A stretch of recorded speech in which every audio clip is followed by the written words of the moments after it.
In that meeting, we were standing up and he greeted me with a handshake and we looked eye to eye and he had a question. Dan, how did such a young man such as yourself get into the business of cancer? And wonderfully, the greatest part of me, the witness, some sort of observer, took that question, maybe it was the philosopher, took that question, turned it inward and said, how did I get here? Mm-hmm. So my mind went in there and immediately, instantly, it was, Dan, if you were living more in accordance with Christ or Jesus Christ or your God, would you be here? I'm like, absolutely no. That turns out to being, I was not living in my true authentic self. In that eternal moment, Dr. Lawrence Cloud had another statement. With a little bit of pain, you will grow stronger. That's the first painful realization.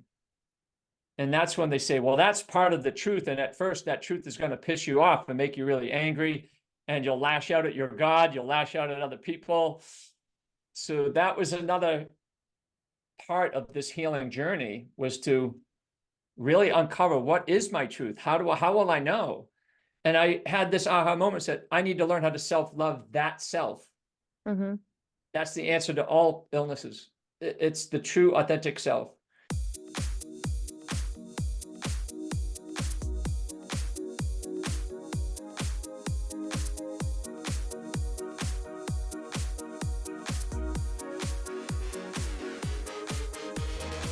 Welcome to the Fire Within podcast, helping you to remember and embrace who you really are and turn the spark within you into a full, burning, soul-led fire.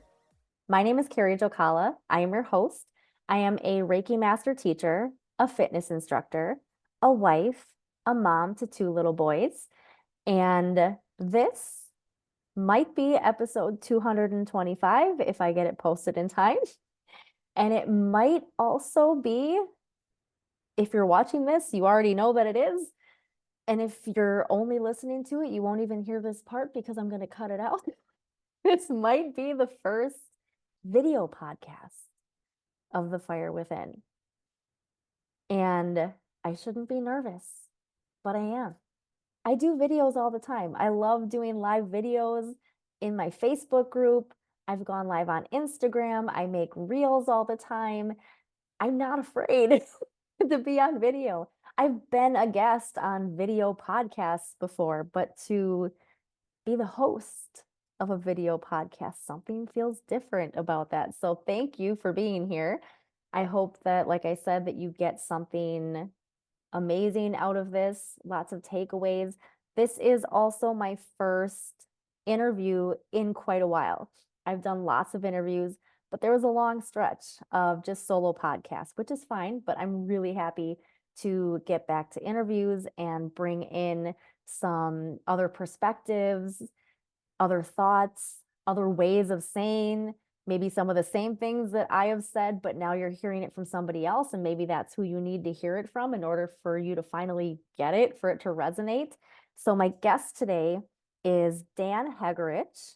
He is a 6-time cancer survivor who, short version, is he discovered that self-love is the pathway to healing.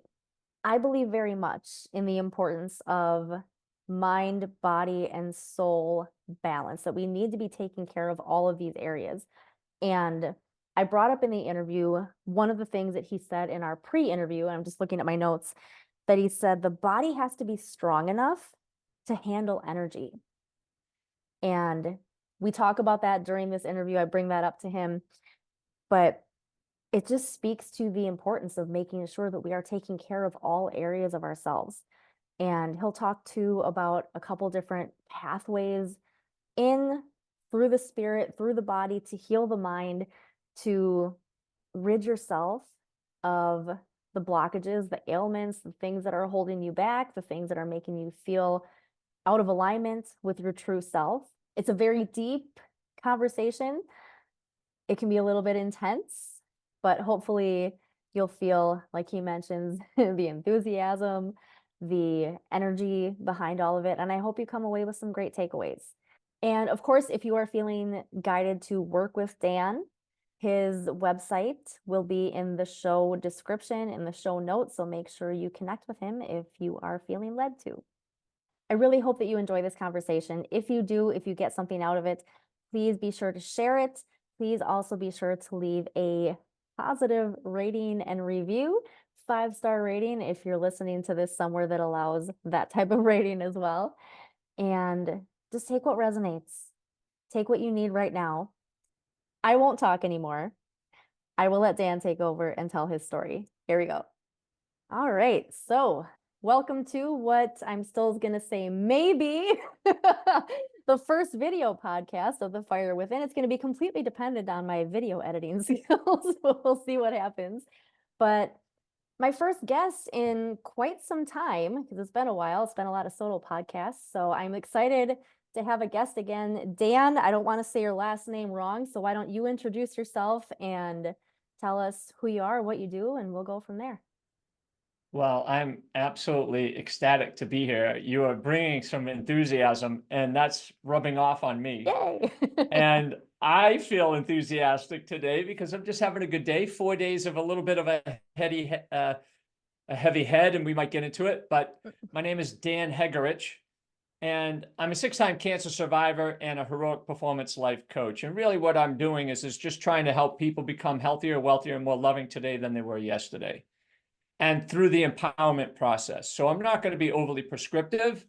I will offer advice in my sessions or coaching people, but it's really about how can I help that person see that they already have quite an infinite knowledge about what they need for them to start doing and stop doing in order to live optimally in their own well-being, right? And to come more in contact with their true authentic nature. And one of the ways we can do that is to start living more in accordance with nature's laws.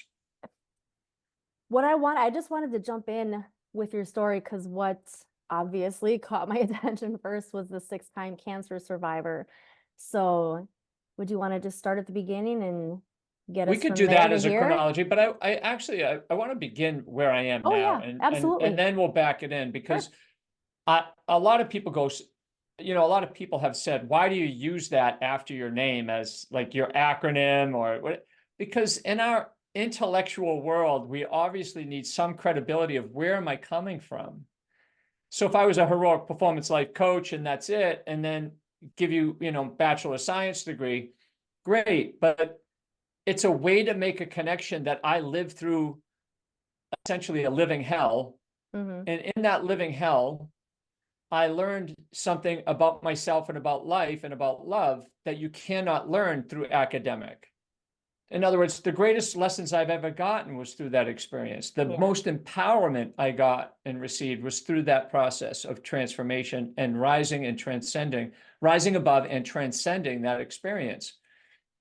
So I use that as a means to connect to people that your suffering is something I've already probably crossed. Mm-hmm. And that is why I use that language. So the real story is living the American dream, right? We're all taught culturally and socially and through our family upbringings, the environment we grew up in, what the American dream is and how to live.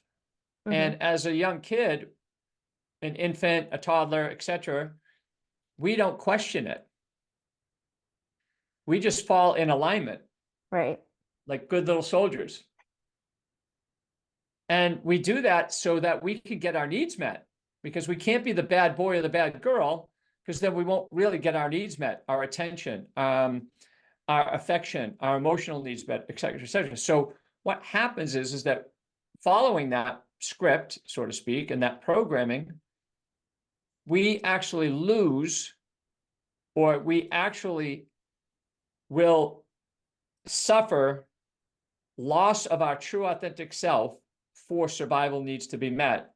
And we create a false sense of self, a false identity in order to please the people around us, so we will get our needs met. Because that's all we know. In Yeah. that moment, all that matters right there is survival. We're not there to spiritually evolve. We're there just to get our survival needs met. And that's a vital part of our learning, our upbringing and our learning. So survival needs are important. And that means we have to depend on the caregivers that are there. Right. And I was living that, right? So walking through that path, along the way, I felt that conflict between wanting to be authentic and accepted for myself and the need to be accepted falsely by my peers and stuff like that. So there was always something missing in my life, to the point where finally my dad, mom got separated, and I was really starting to look for means outside of myself to cope with this loss of connection. In other words, addictions, right? Addictions is a strong word because it's just a way for me to feel better with the chaos going inside of me from this upbringing, whether it's culturally, socially, or family, or all three. And that led me into all kinds of behaviors, aggressively towards, let's just say, not optimal for my well-being on one side of the fence. But then I was very athletic and very into sports and into, what I thought would be healthy living at that time, fitness, really. And that was some of that was for vanity reasons because of a teenage years. You got to be big and musculature and show off for the women and all that stuff, all that crazy stuff that we go through in teenage years. Never want to do that again, really. So fast forward, I get married at 25. I check some boxes. I got my engineering degree because that's how I'm going to feel successful in my mom's eyes, right? Then now the script says, now go find a woman. Right, you get married, you find a woman that you can marry and start planning for children, buy a home, your first home, whatever that is, renting an apartment or buying your first home, and then saving for retirement. So at 25, I'm concerned about my retirement. And so I'm running away from my past and I'm chasing a future that doesn't exist. And that's really the American script. In some ways, especially at that age. And I didn't really have any understanding after all my education in the elementary school and high school and university. I did not learn anything about what I am in spirit, who I am in personality and character, and what I love to do for the sake of doing it. Until I was 29 and incredibly sick. And I was in the office of Dr. Lawrence Cloud, oncologist and hematologist in Boston. And I was there after I had a biopsy in my neck that they had suspected it was some kind of cancer. And I was in his office to find out what is the prognosis, what's the diagnosis, and why am I so sick? In that meeting, we were standing up and he greeted me with a handshake and we looked eye to eye and he had a question. Dan, how did such a young man such as yourself get into the business of cancer? And wonderfully, the greatest part of me, the witness, some sort of observer, took that question, maybe it was the philosopher, took that question, turned it inward and said, how did I get here? Interesting thing is the mind, when you give the mind a question, it seeks the answer. It'll look for validation to answer the question. I think that's something like something bias, confirmation bias. I think so, yeah. Something like that. So my mind went in there and immediately, instantly, it was, Dan, if you were living more in accordance with Christ or Jesus Christ or your God, would you be here? I'm like, absolutely no. Now, I jokingly say this every podcast that wasn't a coming home Jesus moment and I was enlightened. It really was just because I was brought up Catholic and I probably heard the language during church or in my household or whatever. And it wasn't strict religion. It was just, I was exposed to it and probably a part of me just absorbed something that was useful for that moment. And that turns out to being, I was not living in my true authentic self, which that conflict of living a false self and living a lie and your truth is hidden is so damaging to the mind and body that it winds up creating these behaviors that results in some pain, some bodily pain. Well, so I recognized that and I was like, oh, okay, that's interesting. And it showed the behaviors, the mental behavior. Number one mental behavior was the promiscuous behavior that I needed to prove myself to get love. I needed to prove myself to get this or that. I needed to manipulate the world to get this or that. Because when I was little, if I hurt my body somehow, falling on my head, my parents weren't there to actually nourish me and just hold me and witness the experience. It probably triggered their lack of emotional intelligence, and they just gave me the lollipop or the candy or the sugar or the treat, which in my mind stimulates the program that, wow, if I want the sugar in life, all I have to do is cry. Yeah. All I have to do is bang my head. All I have to do is be in pain, or et cetera, et cetera. And it teaches me how to lie to get what I want. Yeah. Right. It's crazy. Until I was in that office seeing all this play out, I was like, whoa, look at how all the ways I've done wrong, how I can do right now. How I done wrong to other people. It's like almost an AA step, how have I wronged people? How have I wronged myself? Where did I leave myself off? How did I lose myself in the material world? And this power was coming back, this awareness was coming back in that moment. And finally, in that eternal moment, Dr. Lawrence Cloud had another statement. With a little bit of pain, you will grow stronger. And that I understood because I was already seeing the pain I was in. But I was using the coping strategies to avoid the pain. Right. I didn't understand it in the way I understand it now. Don't get me wrong. Back then, it was sort of the teasing of waking up this infant spiritual essence. I was like, that was the moment that I started to wake up as a spiritual baby. Yeah. And in that moment, I said, entering that pain, I can do that. I don't know what it means, but I can enter the pain. Like, I was almost like that cocky, athletic, competitive guy. Like, oh, I can handle the pain. Who knew that it was not only going to be physical, but significant emotional distress that I was going to have to face down the road. And then he just finally said, well, you picked the wrong cancer. And I was like, No. that triggered the competitive. Don't tell me. Right. And it was interesting, the language. And so you could pull it all apart like I did as an engineering, trained as an engineer. I pull things apart to take a look at it. And that's what I was doing in that moment very rapidly and coming up with a solution, which was, if I can learn how to answer that question, Dan, how did you get into the business of cancer? I can actually save my soul and potentially help a lot of people along the way. But Lord knows, I had a strong ego and a strong identity and a hold on this wounded self that I had to go through this process 6 times, this whole dance of going through the chemical, cut, burn, and poison therapy or healing therapy that the medical model offers. But I knew that was only buying me the time to investigate and play the detective and come into a place where I could start to uncover answers to that cancer or my cancer or my experience that I was having. So with that, I had to go in and out of treatment and remission, treatment, remission, treatment, remission. And it kept getting more and more and more aggressive. Like, cancer is always expressed in stages. So it started as a 2B stage, very aggressive cancer. 2B means it has a lot of flu-like symptoms that are really powerful.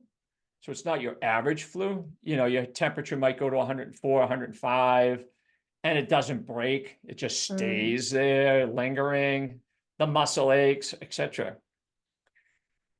So this was all for me was, wow, this is an opportunity to do right how I've done wrong, but I have to actually figure that out, because most of my truth was built on a lie. Mm-hmm. And that's a real tricky place to be, because how do you question your truth if it's the truth, but it was built on a lie? This is a real challenge. Right. To so-called face the real truth. And the first truth is, what if as if I was been lied to, or something that my identity in the world is a lie?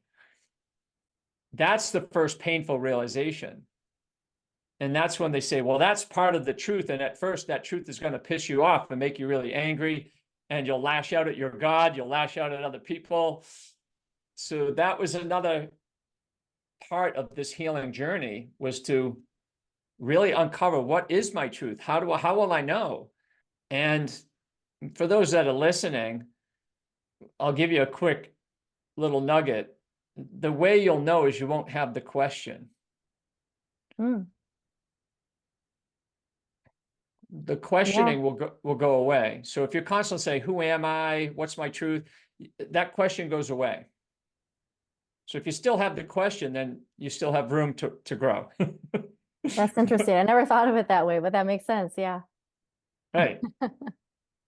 So the 6 times it got worse and worse, and it became more aggressive to a point where it was at stage 4. It had grown into my spine and some ribs and some areas of my body. I had to go through radiation treatment to try and at least, get rid of the tumors and ease the pain that it was experiencing inside the lumbar spine and inside my intestines. It was actually coming through the psoas muscle.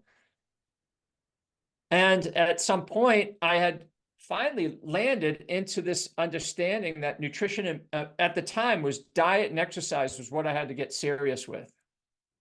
Mm-hmm. And I think almost every human being that's in some sort of pain or wants to make some sort of change, they know that diet and exercise is really the essence of it. And part of the essence is one step behind that. We know diet and exercise is going to help us, but the part that you have to step back is, who's the one that's going to make the choice to do what's necessary? Who's the one that's going to bring that forward? And that's the awareness part that makes choices, that we were given free will to make our choice. Mm-hmm. So I was blessed with this part of me that had already woken up in Dr. Lawrence's Cloud's office to really amplify my awareness and amplify the ability to start making choices on my best version's behalf. Mm-hmm. Right? On my optimal health behalf, or if you want to call it your higher self's behalf. Yeah. And it was always 2 steps forward, sometimes 3 steps back. 1 step forward, 5 steps back.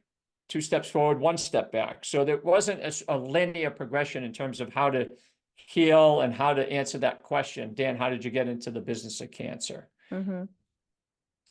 Then there was a point where I felt like I was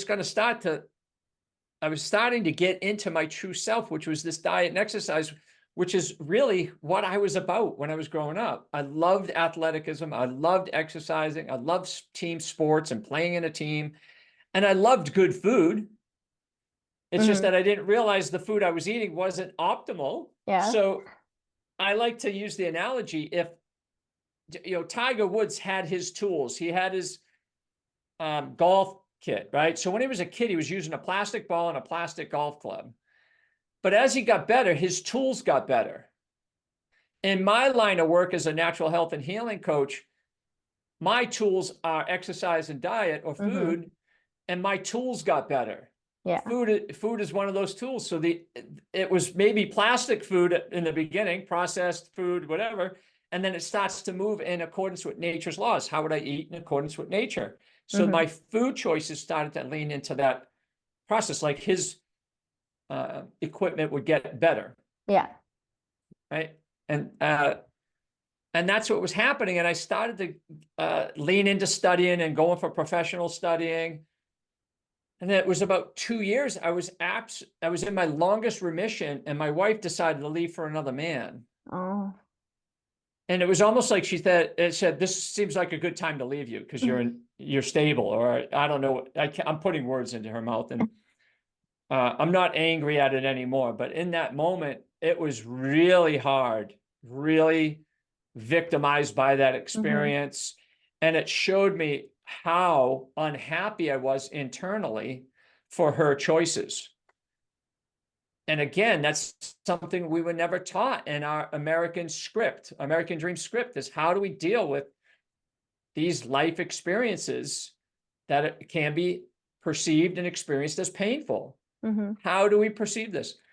And I was angry, jealous, shameful as a man. Like I must be the, she's throwing me out, like I'm useless now, kind of all these weird feelings that were coming up that were,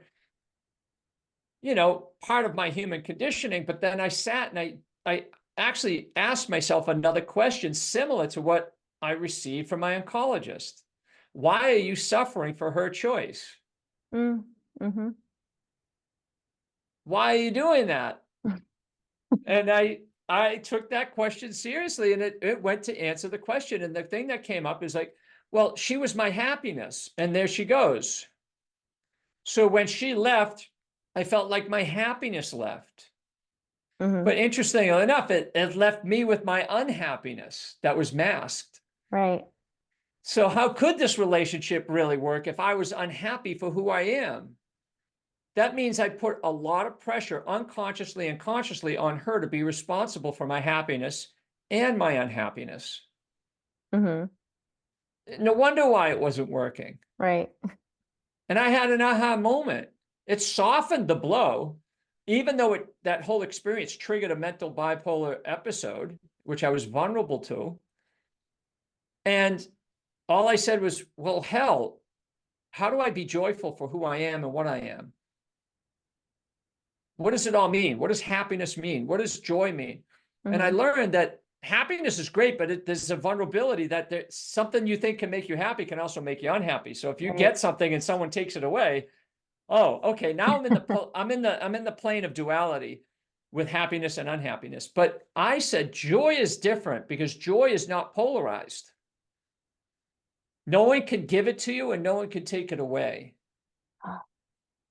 You bring that up at a perfect time because I don't know if you noticed, I started something called the Joy Project right at the beginning of April because I've been just wanting to bring more joy myself into my life. So I didn't set any rules around it. I didn't set it up as like a challenge for anybody to join necessarily or like anything to sign up for, but just following along, sharing your own joy, like getting back to things, kind of like you said in the beginning, like doing things just because they make you feel good, that make you feel happy, bring that kind of joy into your life. So that's really interesting that you bring up now the difference between joy and happiness, because there's, didn't call it the happy project. It's the joy project because it's just this different frequency, this different There's no vibration. polarity. Yeah. There's no polarity in it. And I like to think of it as happiness and unhappiness. That's something you get from the world. Joy is what you bring to the world. And it's interesting because children are born as a bundle of joy. Yeah. Right? So it's innate in us. We know what that is. And I think our pain is telling us that, no, you're striving for happiness and unhappiness. You're striving for that. You're trying to grab something from the world to validate who you are and what you are. Okay. And some people are masters at that and they can keep that up, right? They master the material plane or the concrete jungle, as I joke, right? They master it and they are able to keep up with the hedonic pathway of chasing pleasure and avoiding pain, right? And I was a master at trying to chase pleasure all the time. And what's interesting, you become addicted to the pleasure, but you also become addicted to the pain. Yeah. Right? And learning to rise up out of that is part of the conscious healing. Well, at least for me. Other people have their own ideas, but for me, conscious healing means I'm moving out of that push and pull of the duality. And I'm actually creating a separation for what I am in spirit, the awareness part that showed up in that oncology's office that asked that question. And then secondly, it showed up in various other times in my life to make choices that brings me towards my wholeness, So returning to wholeness first, and is what we're doing towards joy. As you get whole, you become joyful. Yeah, pulling those parts of ourselves that are wounded and parts of ourselves that are gifts to the world that we want to offer and have other people value so that their lives become better.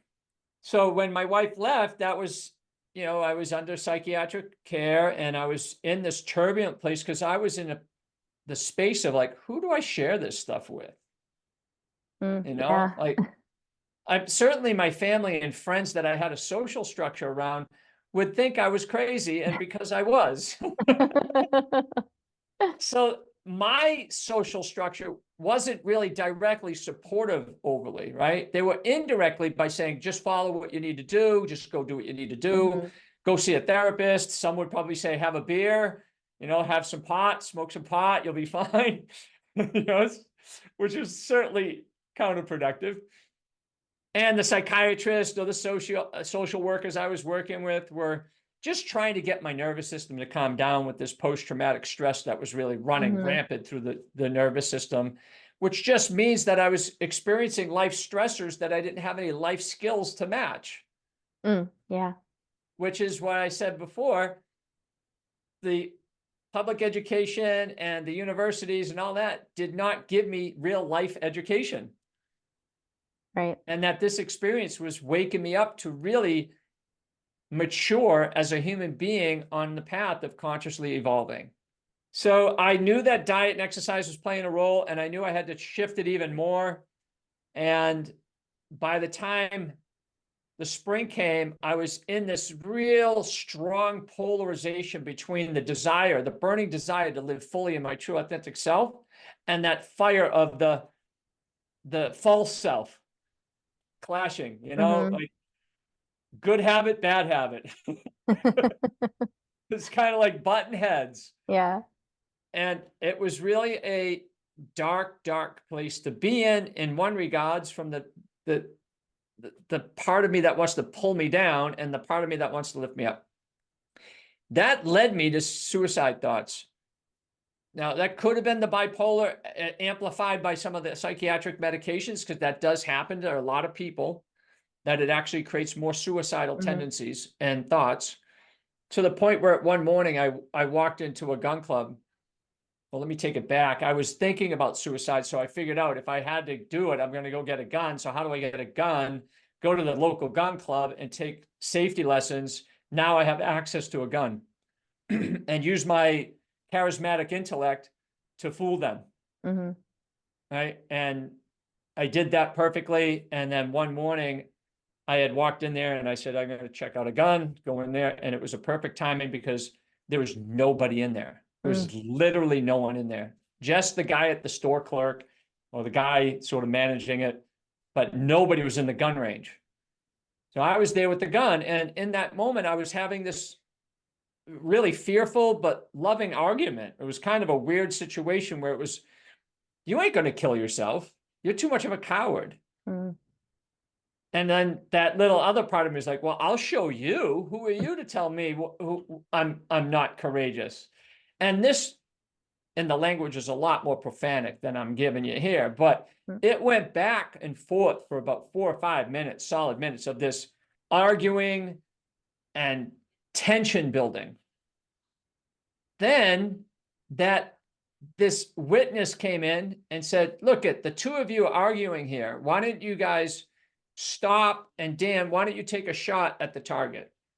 Why don't you focus and try and hit the center of the target? The other two little inner voices said, yeah, that sounds like a good idea. Let's do that. So they agreed. So I focused super intently on the actual target, which was, I don't know how far it is, 50, maybe 100 feet. I don't know, 25 yards, maybe. So this was the first time I was in there other than the safety lesson. So I've never really shot a gun except for during the safety lesson. I don't know what I'm doing. So I took the gun and I focused intently. In that moment, I dropped into the present moment, which means that I was so intense in the present moment that the actual target expanded and expanded and expanded and expanded and expanded. to the point where that's all I saw.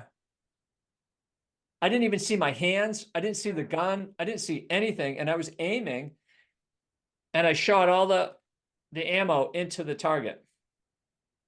And in that moment, as I was in that space, there was no pain, there was no past, there was no future. There was only presence with that witness. And I had this aha moment, said, I need to learn how to self-love that self. Mm-hmm. That's the answer to all illnesses. It's the true authentic self, which was in that moment was smiling with a sense of humor, had a feeling of intelligence that was not born out of academic or academia. And the feeling was more celebratory. Mm-hmm. And I'm like, I need to love that self. That's the answer to cancer. How'd you get into the business of cancer? I lost myself in the material world. I have Right. no sense of the true self, or I have no sense of what I am in spirit. Mm-hmm. And that's it. That's the place to start. Self-love. Okay. How the hell do I do that? So anyway, I took the gun and I looked at the gun and said, guns don't kill people. It's plain and simple. It's very high and higher. Guns do not kill people. It's the suffering of man inside, the unconscious suffering that's killing people. All these wars is an unconscious it's the conscious expression of unconscious suffering in every human being Mm-hmm. that people aren't doing their inner work. Right. Right? And to release themselves from their unconscious suffering. And that doesn't mean you're free from pain. It just Right. means you don't hold on to it and you don't identify with it. Yeah. And I left and I had 2 days of bliss.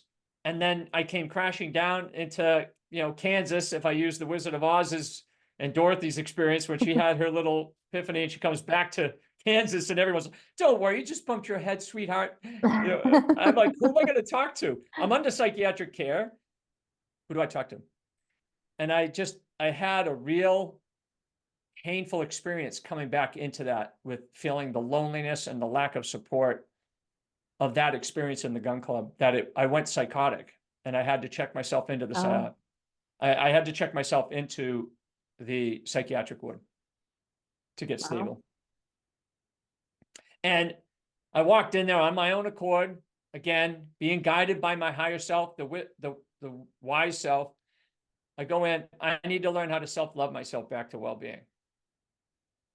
Okay, great. We go in, they take a depression test, they do all kinds of stuff, suicide stuff, anything. 3 psychiatrists come in, probably a couple of residents or interns or students sitting there. And I told them the story.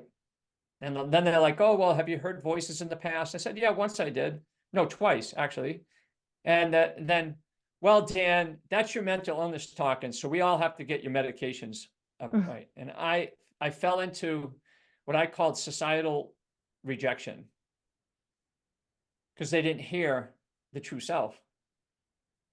They couldn't understand that I needed to self-love myself back to well-being. And that's the answer to cancer. Yeah. At least it's the starting point for sure. Mm-hmm. And in lockdown, my cancer returned for the 6th time. Very aggressive. Because I had this emotional, I was lacking emotional intelligence or maturity. So I would hold it in, I didn't know how to get it out except for through maybe playing sports and taking that anger out on an opponent. Yeah. Or taking it out on my own body by drinking more alcohol or smoking more pot or doing more push-ups or whatever the abuse would have been, eating more food, like wrong foods or lots of candies and sugars. 2 days into it, I get the cancer back. And then I asked one of the nurses, I said, what can I do to get out of here? I'm under their care. They tell me when I'm fit to go back to society. I'm like, this place is only offering me fear. And my consciousness has gotten higher than what they offer. I actually have something to teach you guys because your consciousness is lower. So my consciousness is rising. And that was part of my intelligence that was rising in that moment. I got to find my way out of here. I got to get out of here. So I asked the nurse, he said, just tell them what they want to hear. Yeah. In other words, fake it till you make it. I'm like, well, we're all actors and actresses. I'm in my All understudy the right world's a now. stage. Here we go. This is the best reality show for me. And I'm sewing, I'm coloring, I'm doing everything, and finally they gave me a pass to leave one night to go have a meal, or an afternoon to have a meal outside with my family. They even took my vitamins away because they thought that that would be bad for me. Really? Yeah, Wow. they wouldn't let me take them. Yeah, there's a lot of things inside there I don't want to share here, but Oh, that's fine. it was not, it just proved that the fear mongering and that they had to defend their loyalty to their livelihood, Mm-hmm. right? In some ways. So I got out and I went back and I moved in with my mom, and my cancer was raging, and I said, that's it. I don't need the medical industry. I'm going to tap into what I know. And I sat at home. I was reading Eckhart Tolle's books. I was having insights. I was having ahas. And I had a mentor that I could communicate with, and he was guiding me a little bit. And then I created a life philosophy of love and health for that summer, started applying it. And in 5 months, I got rid of all the tumors. Wow. And then I went on an odyssey to begin the journey of what was it in me that created that miracle? Mm-hmm. Or who was it? And secondly, how do I build a body? Because my body had been so damaged, physically and neurologically from the damages. So it took me until about 2018 where I turned a corner for my health. And even now I just entered into metabolic rehabilitation. And that's part of my work as a coach, is to help people with their journey through something similar to what I just went through, the living hell, and they Mm-hmm. want their heaven. And what I'm here to say is it takes two things: soul rehabilitation and metabolic rehabilitation. Mm-hmm. Right? So the soul has to get on board with awareness so you can access your power of free will to make choices that are in your best interest. And then we have to heal the cells. I like to say, heal the self so you can heal your cells. Yeah. It's interesting how it all balances each other out. Like people talk about mind, body, and soul balance, but I'm not sure that everybody really fully grasps how true it is that we need that balance in all areas. Because I was looking back through my notes from when you and I talked prior to this, and you mentioned that the body has to be strong enough to handle energy. Mhm. And like I think that's just such an important point, that they're kind of both working together, both our spiritual health. We can't neglect that side of it. That's when we fall out of alignment because we're not understanding who we truly are anymore. But then that frequency, that vibration of that higher self, becoming aware of that and living from that, we're still in a physical body and we need to be strong enough to be able to carry that energy and move through and be successful in all of our different types of endeavors. I use the light bulb analogy. So if I put a 1 watt bulb into a socket and then I generate 1,000 watts of energy to go through it, the bulb will break, Mm-hmm. or you'll have a psychotic episode. So we need to build the body in order to handle the power of our own true self. Mm-hmm. This is not my wisdom. This is the wisdom of the ages and the sages and the gurus and the qigong masters. Right. This is why they all have some sort of physical training to build that body to handle the light. So do you think, this may be an odd question, but do you think one has to come before the other, that taking care of the spiritual health first, taking care of the body first, doing them mutually? Like what's All right, your thoughts on that? I'll give you the formula.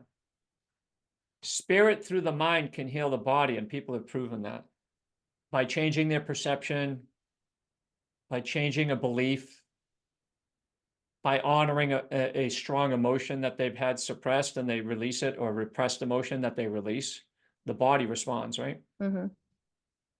But if your mind was as mixed up as mine, then spirit through the body can heal the mind. So what's the common denominator? The spirit. It comes back to self-love. And for people that don't understand self-love, let me share what my opinion or observation of self-love is for myself.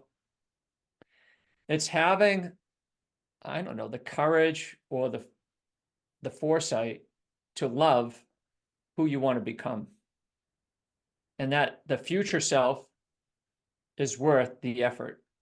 It's worth a sacrifice. It's worth entering hell to get a slice of heaven. Through the pain, you'll become stronger, like you were saying. Yeah. You can't, well, I don't like the word. For me, if I want a slice of heaven, I'm going to have to go through hell. And what does that mean? You got to face a fear. Mm-hmm. And you have to go beyond, and you have to step in the direction of that fear and rise above it. So your unlimited potential has more room to be expressed. Mm-hmm. Yeah, and most people don't want to go through that discomfort consciously, a conscious discomfort, a conscious effort. That's why I call it conscious healing, because now you're actually saying, hey, wait, I know I have self-limiting beliefs. I know that something's blocking me. Yeah, well, we all do, right? And we want to enter that, like I say, is the dragon's lair Mm-hmm. and have a drink with him, have a little conversation. You could call it a dance if you want. Right. Doesn't usually work that way, but Well, I think what gets tricky, something else that you mentioned about just not identifying with your illness or whatever it is that's holding you back, that I think that's become for so many, especially these days, like just such a comfort zone, not because it's comfortable necessarily, but because we know what to expect. And now we have this a false sense of identity through an illness or a disease of some sort, but it gives an identity. So we have some sort of ourself. And then so many people I feel like are getting stuck because they're not seeing any further ahead. Like, this is just who I am now. This is how my life is. And that's that. So how do you, if you're kind of stuck in that type of identity, do you have to be awakened on your own? Like, is there anything that can be done or someone else can do to help bring somebody out of that? Like, what are your I think thoughts there's there? two things. Yeah, I think it happens both ways. It's a co-creative process, right? So I know a lot of the self-help genre of people like to lean in that you're 100% responsible for your creation. Okay, that's a great idealization. I like that, right? Okay. But in my life, I think it's more 50% or at least a co-creative process. Because when I put myself out there, then I don't know who's coming towards me. Mm-hmm. And to think that it's just me putting out, and I create my reality. I think there's some magic in the divine of the mystery, magic, and wonder of it all. And so I like to, at least right now in my life, the way I feel is I think I'm in a co-creative process with my life, because we do rely on other people to impact us and help us on our journey. For Mm-hmm. example, if I asked someone today, said, hey, I want to do a workshop. Do you know any place I can do that? That's me doing my part. Then guess what happens? She says, yeah, I have a place in Bar Harbor. I have my friend. Boom, she text messaged her. Mm-hmm. That's a co-creative process. Wouldn't you agree? Yeah, absolutely. Although I did come up with the 100% of my side of it, I asked, and if you ask, you shall receive. But the receiving part is also part of it. Give and receive. That seems to be a co-creative process. Mm-hmm. So when did you turn all of this into you now helping others, coaching others through this sort of thing? All along the way, I think after I had healed, I knew that that was what I wanted to do. Even back when I was in the cancer years, the first time I got diagnosed, I actually went into coaching ice hockey for youth hockey kids. And that was just something I innately just go coach ice hockey. Be a part of society still. Volunteer. Bring your joy. The thing that brought you the most joy was ice skating and playing hockey with my friends and street hockey, playing on the pond hockey. All those things brought me joy. So I entered that and I started coaching kids, feeling like I could give back. Remember, I said if I could help my soul and help a lot of people along the way, well, that was another place, right? Mm-hmm. So I had a real joy. And that's when I realized I was a pretty good coach for that particular time period. And I was really good at starting to coach myself. Yeah. And that was when I said, all right, I need to be in diet and exercise. I need to be into health and fitness. But who knew it was going to be health, fitness, and more, which I Yeah. like to say health, healing, and transformation. Because that's my journey. That's what I'm doing. That's what I'm studying. That's what I'm living. And whatever you're studying and whatever your interest is and whatever you're living, that's your purpose in life, is to give that to others. Mm-hmm. And so along the way, I've been coaching people, I've been using the tools that I've been forging for myself. And more so last year, I got my new website up, and then I hired a branding team to really build my message from the inside out, rather than trying to grab and follow all these other people that are trying to lean into the vulnerability of wanting to have the million followers and all Mm-hmm. that nonsense. I want to come from the inside out, where it's true to my heart and true to my soul. And yeah, and so that's what I do now. And I coach people to really rebuild. I think we need, as a humanity, we need to step back a little bit. I think we're trying to push forward so fast that Mm-hmm. we're tripping over our own feet, and we're causing a lot of stumbling and a lot of pain and a lot of suffering unnecessarily, because we're trying to go faster than technology is going faster than our soul. Yeah. Technology is evolving faster than our soul's evolution. And that's why I hate to say it, the powers to be want to take the soul out of the equation so that they can really Mm-hmm. muster forward. Yeah. Right? They don't want you to have a connection to that side, because then they can move forward faster Mm-hmm. with their evolutionary process, whatever they want to do. And that's obviously causing the polarity, because the true authentic self and the false self, or I like to say the immortal self, wants to be fully expressed in physical reality. Right. But then there's a force that's saying, no, we don't want that to come through. We want to take that out. But you can't. Right. You're just going to polarize it more. Mm-hmm. I just saw a post earlier as I was scrolling before we came on, and it's from another kind of very spiritual, kind of intuitive person that I follow. But he mentioned too, he's like, the worst thing that I ever did for my business was ignore God's direction, like basically taking the divine out of it, taking your soul out of everything that you're doing. And you're exactly right. There's so much that is blocking us in multiple ways in this human experience, trying to cut us off from that soul. And it's so important, especially right now, that we get back in touch with that and we remember that that's who we really are and where we've come from. There's what happens is we're vulnerable to the four greeds that I learned through a grand master when I studied with him. And the four greeds is the greed for money, the greed for power, the greed for lust or love in the negative, which is lust, right? And then the greed for, what did I say? Love or Money. fame, Yeah. fame.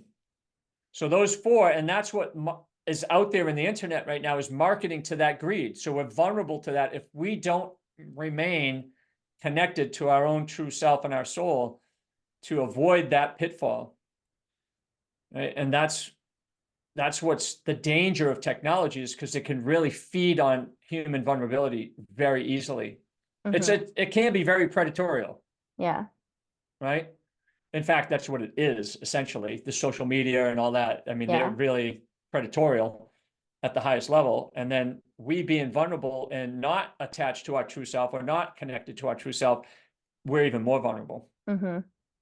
Well, Right? I even notice as if I get stuck in, doom scroll or something, and I really never intend to, you just start going through reels, and my algorithm feeds me some pretty positive stuff. I'm not really seeing, too much negativity as I'm scrolling through, but even still, if I suddenly like wake up and I'm like, holy crap, I've been here for way too long, I just I notice it mostly because I start to feel like yucky, like in my stomach, like maybe it's my soul, feeling like okay, what are we doing here? You know, and it doesn't matter that it was all, you know, funny, positive, happy content that I was looking at. It's that, you know, that technology that's just like separating me, stopping me. You know, there's a million better things I could be doing, you know, to bring joy back into my life, go shine my light somehow, you know, do something, not even being productive necessarily in the terms of, you know, the way we look at productivity, but just doing something to nourish my soul, something to put more light and joy out into the Mhm. world versus staring into a screen, Yeah, you it's know? taken us away from two things. It's taken us away from our true authentic self, potentially, if we are not using it, because it can get in us and use us, which is that's what it's Mm-hmm. designed for. It's a Mm-hmm. weapon to use us for their benefit. And secondly, it's taking us away from nature. Yeah. And so what's happening is that people that decide to go into nature, they're uncomfortable, right? Because now it's like, oh, it's not the reality that I'm used to. Mm-hmm. You're taking that person out of that technology reality and putting them in nature, and they're unfamiliar with it, and they're afraid, and it's like icky and it's uncomfortable. Mm-hmm. So now they're like, I don't really care about nature. I want my phone. I want my Right. technology. And you see that because when you're hiking, people still have their earbuds in and their phone. Yeah. Yeah. And if that isn't as obvious of a problem for me personally, well, that's just my humble opinion and, Right. poke in someone's forehead that Yeah. wake up, because that's not allowing you to be present with the healing potential of nature. Right. That's given us a great way to avoid being alone with our own thoughts and hearing our intuition and really separating us from that too. Separating us from the answers that we know. They say, you know, the answers you seek are already within you. Well, if we're not listening to that, or we're being taught by outside forces to doubt that inside voice and instead seek external knowledge, external validation only, then, you know, well, I guess they're succeeding in cutting us off from our intuition in that case. Right. So it comes back to self-loving the real self. Hmm. And if you don't know what that is, that's okay. You find that by letting go of the technology and starting to put nature in you first, which means feed yourself accordingly for a primal body. Hmm. Okay. I know there's language about the spirit body and the spiritual body and all that stuff, but you still need to feed and build and have a strong primal body. And especially right now, because in order to get yourself back, you're going to have to fight for it. Hmm. And I'm not talking about a fist fight. I'm talking about a mind fight. Hmm. Okay? Soul through the mind will heal the body. Spirit through the body will heal the mind. It's a mind fight. And everything that technology has been built on is to strip you of your mind. Hmm. So it cuts, that's the bridge, right? Between spirit and body. So it wants to cut that and sever it. So they want to have mind control. If you don't have control over your mind, someone else already does. Hmm. It's just the way it is. It's programmed in. And Pilar Garasimo wrote a book called Healthy Deviant. And there she has a great phrase called, we live, what has been created is an unhealthy default reality. And so it's normal to be sick. It's normal to not want to go into nature. It's normal to dip your toe into health, but really poison yourself along the way. Hmm. And then take a poisonous supplement to think that your unhealthy habits will be cured or fixed or, Hmm. you know, validated by taking a supplement or two or 10 or 20, which a lot of people do, right? They chase the supplements and they're not realizing that if you follow my 7 elements of healing, you don't need almost any of that. None of it. It's just nature has the healing in it. It's already there. And usually the number one thing people need is rest, because underneath this battle Yeah. that's going on is that battle between the immortal self and the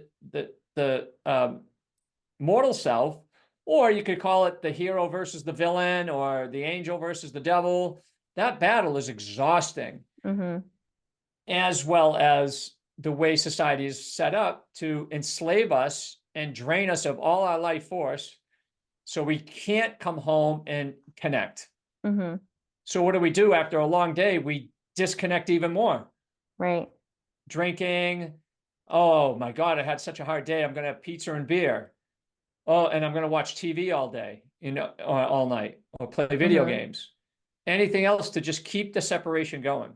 So getting back to nature's laws is something that I like to explore and offer people in the coaching process. People might be wondering, what are they, right? You're right. Like, so what are those 7 elements of healing? That's what they're thinking. They're like, oh, damn, what is that? Well, in the primal body, or the physical body, we are earth, water, air, and fire. We are the elements, the 4 elements, major elements of nature. And each of those elements refers to a system within the body. So the earth element is the digestive system, or your relationship with the microbial world.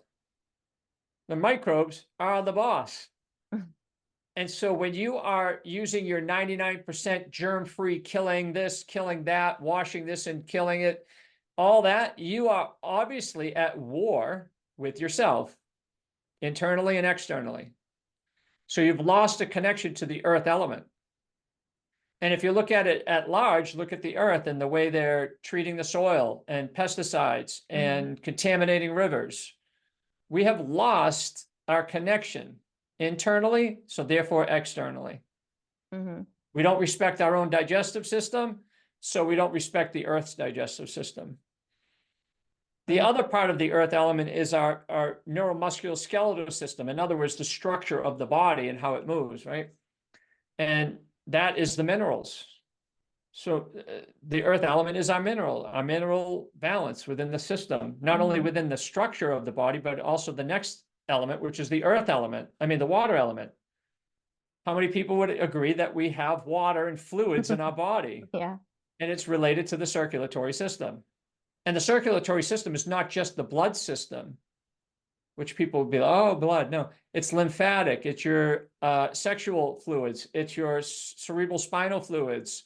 It's your tears that you might be holding back. That's actually the water. That's rain. That's you're raining, right? And then it's our relationship outside of ourselves with the water. And what are we drinking? We're drinking processed water, artificial water. We're drinking it. They sold us on that. Who's they? Well, that's the corporate, USDA, right? And so what are they doing? They want to own all the rights to water. They don't want you to have any rights to your own water. They want to make it a commodity. So we need to play in the rain. We need to play in the puddles. We need to play in the rivers, in the oceans, in the streams, and get back to even just sitting by the river. I mean, that's all you have to do. You do that for 4 hours. Just sit with a bottle of water that you get, and you sit on the side of the river and by yourself and just listen to it. Let me know how it works, because it's going to have a healing effect. Yeah, Then they we talk have about the blue zones for where people live and they have like, optimal health. Have you heard of that with the blue zones? I don't know a lot about it, but there's 2 sides to that coin. So yeah, okay. there's the blue zone. Yeah, you could cherry pick what you want to support your particular needs. Remember, I'll get to that in the mind element, but Okay. The next element is the air element. How many people know that we have a respiratory system and we breathe? Okay, so we are related to the air element. And what are they doing to our air? They're dropping all kinds of poisons in the sky. They're just crushing the sky. And they're doing it for technology reasons, so that they can have their way and create an unhealthy default reality or a technocratic reality. And nature's in the way. So we need a relationship with our own respiratory system and breathing mechanism, and a relationship with the breath. The breath and breathing the breath are 2 very different things. The breath is our umbilical cord to our true self. Right when it's cut, when your physical umbilical cord is cut and the placenta evacuates the mother, your new umbilical cord to your true self is the breath, because it's the bridge between the seen and the unseen. And every yogi has taught this. Every qigong master, sage, have always said that any ordinary person, if they practice the breathing the breath, you can actually enhance your connection to your true self. Because it's it's the only one that a layman has control over one of the automatic systems of the body. Breathing is automatic and it's voluntary. It's the only system that we can do that with as a layman. And then you can become more sensitive to the other areas of the body, which is the microbial, the digestive system, the circulatory system, etc., when you use the breath and breathing the breath. So it's there to liberate us, having a relationship with it. And then the fire element is the regenerative system, or the capacity for your nervous system and hormonal system to regenerate and rejuvenate. And the fire element is light. Sunlight, yes. Even just dawn, you know, the sun rising and sun setting are the most powerful forms of light for healing. It's I have free. heard that lately, yeah. It's free.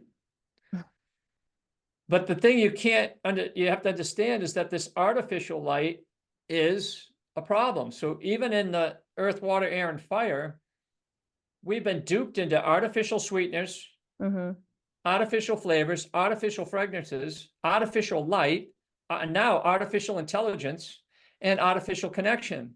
Where do you think it's going? It's really that higher reasoning self inside of me sees this so obvious. And I use comic relief for the sadness that I see. Yeah. To help me through it. So, and then we come back to the mind. And the mind, I think there's plenty of people that have a lot more academic intelligence and experience with the mind. I just say we have a creative mind, we have an intellectual academic mind, and we have an emotional mind. And those three is what you blend together to create your reality. And somebody wants to take that away from you. And then love is the next element. That's the ultimate love element, because I said self-love is what makes it all work. If you don't have self-love for yourself, how are you going to take care of your body? Right. You're not even going to want to look at an repressed emotional. You're not going to want to do these things because you don't have enough love for the future self. And knowing that the future self can be so blissful and help society in its own evolution towards health, healing, and transformation. So essentially, your ignorance and arrogance is essentially selfish. Yeah. Even if you think you're generous in your own little circle, it's still a selfish endeavor to some degree. And then rest is not a true element in this plane of living. Nobody really rests, right? But it makes it all worth it, right? Yeah. And there's essentially three forms of rest I consider, which is you have conscious rest, which is the ability to meditate in a state of pure oneness, which the yogis teach, right? And how do you get to that space? As they say, you do your yoga, you fast, and you meditate. You do your yoga so that your body is not distracting you from sitting in meditation. That's why you do yoga. It's not for exercise. It's not for hip hop. It's not for vanity. It's so that your body becomes baby-like and all the joints and everything is open, so you can actually sit in meditation for a long period of time without being distracted. That's the ultimate use of yoga. And then fasting is the same thing. So when you're fasting and you're empty, you're not distracted by the body and its processes for the food. So you fast and you're empty. And then there's the meditation, which is entering into stillness and silence, which are the king and queen of healing. So that's the conscious rest, the highest level of rest. But then you got active rest, which is one of nature's laws, which is you do the least amount of effort for the maximum effect. You don't waste energy. Nature does not waste energy. We do by scrolling, like you said before. You know, it's like, oh my God, I'm putting a lot of effort into this device. So least amount of effort for the maximum effect. And that's really the Tai Chi and the Qigong and various things. So you could do that in every activity. It's like, why am I gripping the steering wheel when I'm driving so hard? Why do I grip this pen so hard to write? Why am I cutting through this piece of meat really aggressively? So you can see that all those little places where you can actually take back some of your energy on an everyday basis. And then sleep. Sleep is the unconscious rest. And that's the least most effective. And that's why we need the most. Can you tell my youngest child that? Sleep is very vital. So in our human experience, right? And especially these days because of all the stresses that we're under. Yeah. and, poor dietary choices, but that goes back to the earth element, diet, and movement essentially is the earth element. But every stage of that, the elements has its own nutrition and movement, right? Mm-hmm. Every single one, even the mind, your creativity has to move. Otherwise you become mentally constipated with that, in some Mm-hmm. ways, and then the soul erodes from it. So the 7 elements of healing is a great framework. It's not the truth. It's not absolute. It's just a framework. It's a blueprint to have me come back to, saying that, wow, it's an easy framework. I did not come up with it. I adopted it from many other teachers that I've been across that have formed this framework in their own way. And I've blended it together. Like I'm making my own loaf of bread on how to live. All the ingredients are out there.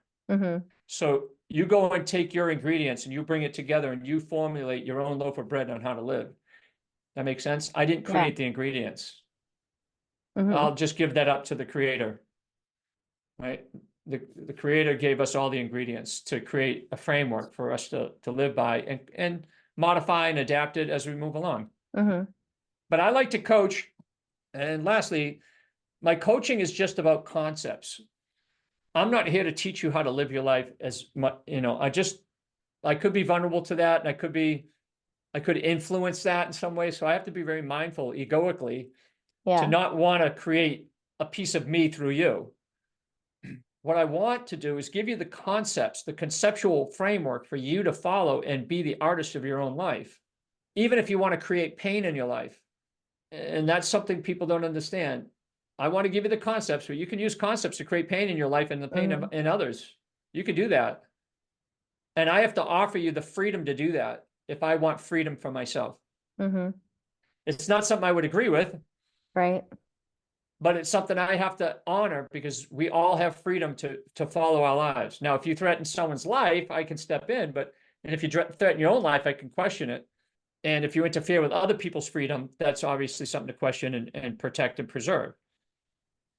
So I honor the concept. So the elements of healing is one framework for a concept, but it all comes down to nutrition and movement, Mm-hmm. yin and yang. I mean, I love that perception of a model. It's just yin and yang.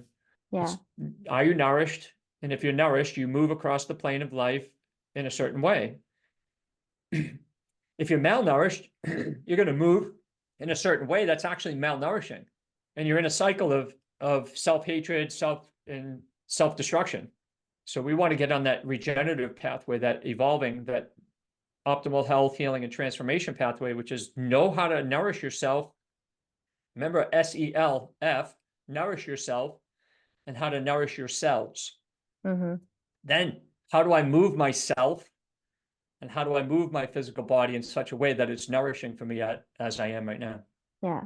Do you find as you're taking people through these 7 elements, does it still wind up being fairly individualized for what each person is seeking to heal or what they're trying to work on?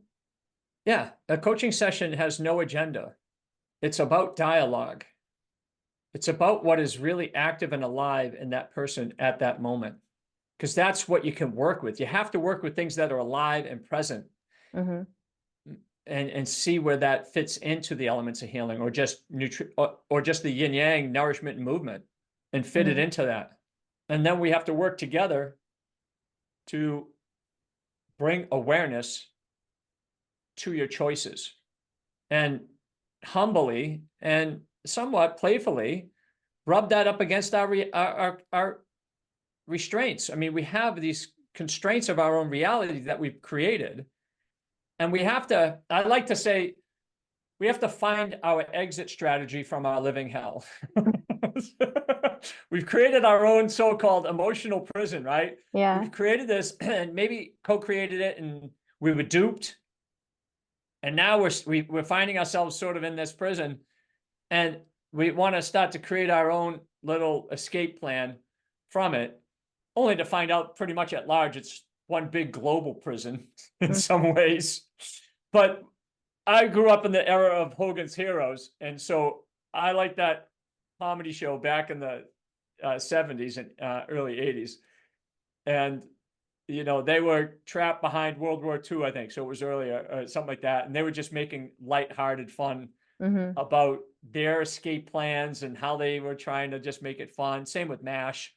MASH was a classic one that was the same thing. I think that was the Vietnam War, and they were trying to make lightheartedness of the Mm-hmm. whole situation. So I hope to bring a little bit of my virtue of sense of humor to offset the real painful reality we live in, and the painful reality of waking up to the fact that your truth was built on a lie, most likely, Mm-hmm. and the crumbling of that. Right.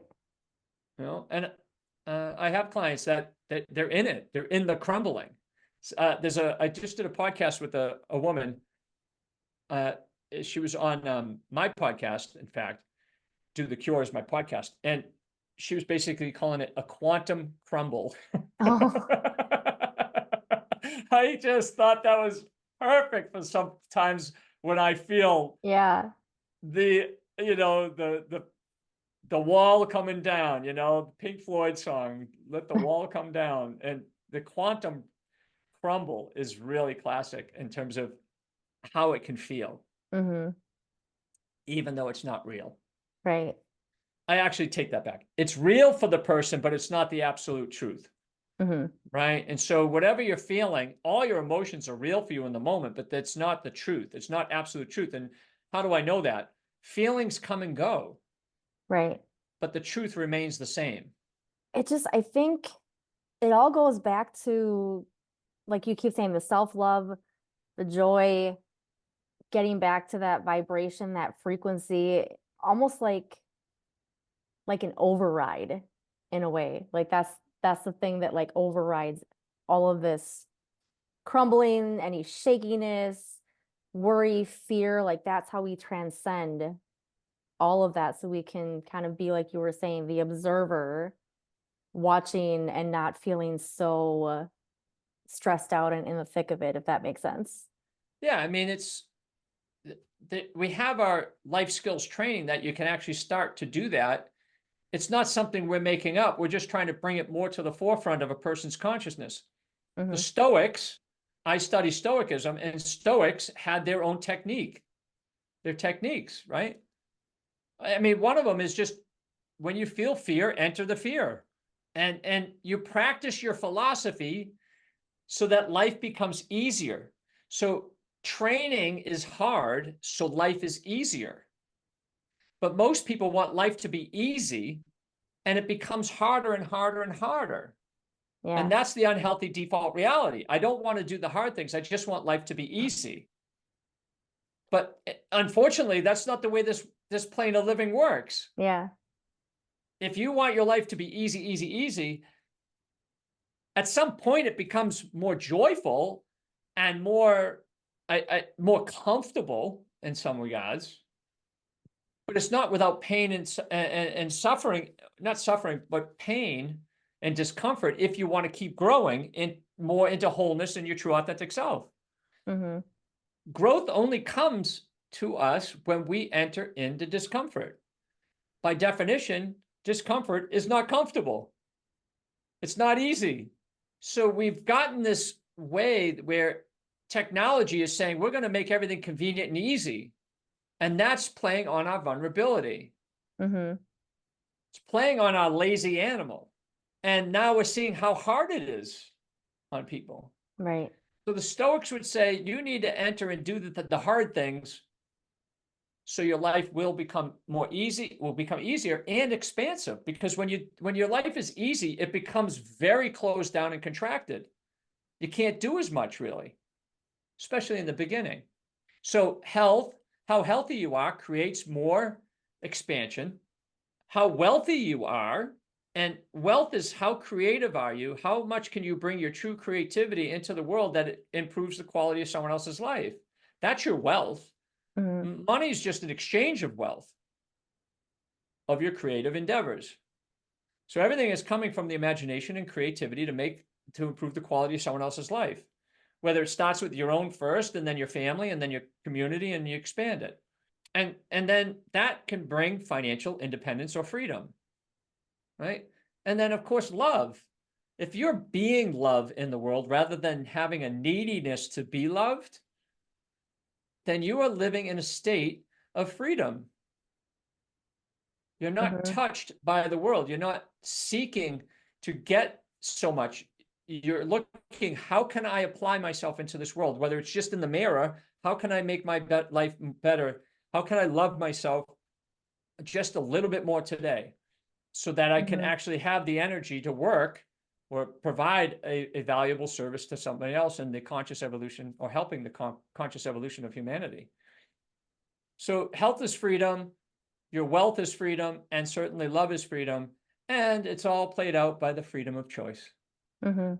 But you need awareness to do that. You need awareness of your choices. Yeah. I speak in movie quotes. Nice. And My brother does that a lot too. This is going to be fun. And you know what? You're funny, because I had a thought for my branding team was down the road is to do, I have a system that we're putting together in place. And on Mondays will be a quote. And that quote okay. sets the tone for the week. So then on Wednesday, I do a reel with a hook that speaks to the quote and stuff like that. And then all that, the long form will go on my blog. And Uh-huh. then on Friday, it's a carousel on Instagram that actually summarizes it. And I Sure. Yeah. thought it would be so fun to go to music, because I love music Yeah. quotes, like lyrics and music, and put that on Monday and then talk about and do that. Yeah. So give me your movie quote. Yeah. So, well, you mentioned the discomfort. And have you ever watched Frasier? I have in the past, yeah. There's an episode where Niles and Daphne bring in a personal yoga teacher into their home. No, good grief.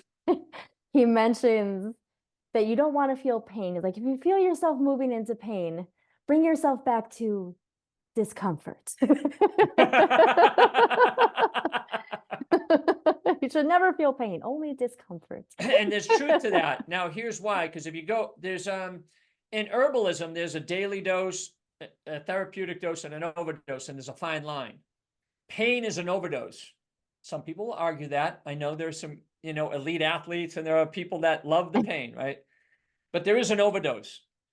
The therapeutic dose is you lean on the edge of your discomfort and you go just a little bit beyond it. There are books out there. I don't know the author and I haven't read the book, but it's like the 1% increment. Go 1% better every day. Just lean into your stressor just a little bit more. Someone also calls it the 4%. Lean into it. Just give it just 1%, but do it consistently. And the consistency is the exponential healer. Yeah. Right? So yeah, pain is not a great thing because it's going to discourage the mind, especially in the beginning, until you actually build the light bulb that you can handle more discomfort. Mm-hmm. Right? And as you build your light bulb and your mind around the light bulb, then you're going to handle more energy and more discomfort. Right. But a lot of times in the beginning, a lot of people want to emulate the people they admire for their extraordinary superhuman qualities, and they set themselves up. Mm-hmm. Right? We set ourselves up for failing at it and validating our lack and our lack of success consciousness. So what you're leaning into is what that yogi or the teacher in that show was pointing is create success consciousness. It has to be a little bit uncomfortable and doable. But not enough to stop you. But not enough to make you injured for 3 days or 4 days so that your old self comes kicking back in, your old habits come kicking back in. You want to be able to wake up and do it again the next day. Right. Yeah. I always tell, I use a lot of fitness analogies too, because I teach fitness classes as well. And I quite often saying like pain bad, sore is okay. Like sore, it's okay to be sore. But if you're in pain, you've gone too far. Like let's pull it back a little bit, And remembering most people's fire element is off. So the fire element is their capacity to regenerate and rejuvenate. How do we know? Their circadian rhythm is a mess. Yeah. Because that's the fire element. Right? And this thing's not helping. Well, yeah, well, that's artificial light and it's artificial energy, right? Yeah. So it's whacked out. So we have to actually, if you're training people, we have to be very cognizant, one, of their actual needs, but we have to also be somewhat firm with their ego's wants. You know, I want to lose the weight and I need to lose it in 8 weeks, or I need to look like this, or I need to get my butt in shape, or I don't, all the vanity things that come through individuals. And I'm like, wait a minute, what you really need is to function better before the form. Form always follows function. And function means you have to have a healthy self, which means you have to keep your ego in check, which is what I'm doing as a coach. Because I'm objective, you're subjective, and then you have to be coachable. Right. And then we have to get the cells functioning and the systems of the body functioning better. So that health will come along gradually, and the habits will be formed gradually and burned into you. Eventually, it becomes your being. Any final little pieces of wisdom you want to leave before we wrap up? Well, I could probably just say health is the foundation of life. We know that because if you ever, I haven't had a child, but I do have a lot of nieces and nephews. All parents, new parents are concerned about, is my child healthy? And that tells me it's the foundation to our human experience. So health is the foundation of life. And then everyone is seeking love in their own way. You could call that joy or happiness, and they're trying to find it in their own way. And we're vulnerable to choosing false gods, the things that will give us this so-called joy and this love and stuff like that. Health is the foundation to life. Love is the purpose for living. And what you're looking for is the one who is looking. So be love in the world. Those are just conceptual words of wisdom. Where can people find you and connect with you? Let's go. It all starts with a dialogue, right? You have to, if you felt inspired and you want to feel more inspired, then go to my website, www.Dan Hegerich, Hegerich, danhegerich.com. And you can shoot me an email through there. There's a little qualifier in there just so I know that you have some level of commitment that you want to really explore, returning to your whole self. All right. So I think we covered so much today. I Yeah, it really was a great ride. appreciate having you on, and we'll get this posted, and hopefully we'll get the video version up and it'll be awesome. And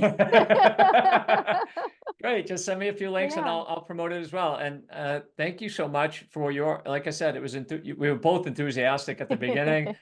We've had the pre-interview, we had a lot, and I feel really, we've deepened our connection, and now you have a good understanding of me, and your rebuttals were awesome. So it really fed the fire, so to speak, the fire within. Yep.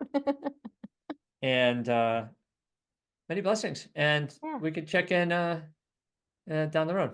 All right. Sounds good. Thanks a lot for being here. You're welcome. That was intense. I hope that you got a lot out of that you had some great takeaways. I hope that you are feeling inspired to lean more into loving and becoming your true, authentic self. The whole point of this conversation, and in Dan's words, the pathway to healing. One thing we didn't mention is Dan's tagline is live with power, love with grace. And I'm just going to leave that there for you to take however it resonates with you. I hope that you feel able to do that after this conversation, or that you can start taking steps toward living that kind of life. Again, if any of this spoke to you, if any of it resonated, please be sure to share it. If you do share it, please make sure to tag me as well on Instagram at I am Carrie Jokala, and go ahead and leave a positive review, a thumbs up, a 5-star rating to help the show reach more people. Thank you so much for being here, and I will see you next time.